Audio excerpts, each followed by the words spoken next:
So welcome guys to day 2 of this grand adventure. So here we were packing up and leaving the Ouberg Mountain Pass. It was quite cool that morning, so it was a cloud cover, and which was quite special is Murray created a little bit of a dust with his bike. So it was the dust and the clouds and the sun shining through it. It created quite a spectacle. Here we're coming up, Niel was behind me. And we just climbing. We were making our way into the Northern Cape. So there you can see a bit of the dust and the clouds and the sun. It was truly a spectacular view leaving that morning. So as we got to the top of the mountain, yeah, I'm riding next to Niel. A bit of dust there, so I had to get through. And then luckily the wind was working in our favor here, so it was blowing straight towards the east. But a lot of open roads. So here we stopped at Loxton to get some fuel. What's quite cool about this town is they've got a church that's in the middle of town, and it's got a traffic circle around it, so you literally ride around the whole church. But this area is one of the major wool producing areas, and it's also one of the largest garlic producing areas in South Africa. They had to quickly take a little wee break. Got you both.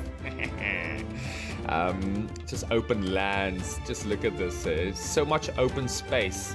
Yeah, I had to get past Niel. It's not always fun being in the back, getting that dust. Oh man, it was fun. And then this is now the open scenes. So what they essentially do here is prickly pears and sisal as well. So the prickly pears were brought in from the Americas in the mid 18th century. It's actually a vegetable and a fruit. So the pads are the veggies and the pears are the fruit. It's one of the very few plants that are both. And then the sisal is what was brought in from southern Mexico, and it's mostly used for ropes and twines, the fiber, and also for the reinforcement of fiberglass.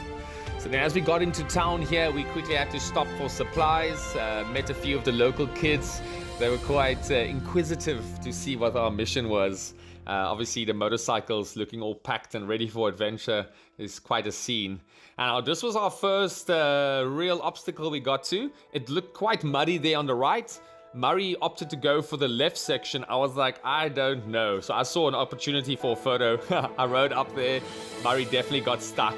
And then me and Niel had to get Murray out of that situation.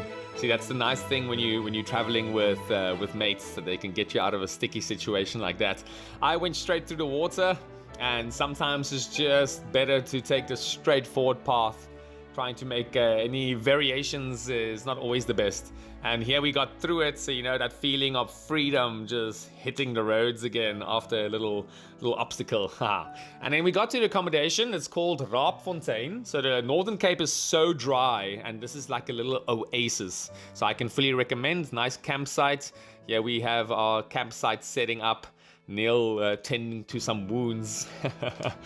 And yeah, we got some meat. So I had a nice little braai. The levels of happiness are high now. And yeah, no, just what an epic ending. So a beautiful overview there of the dryness, and then just this little oasis. So I hope you guys enjoyed day number 2, and then I'll be seeing you guys in day number 3. Sweet.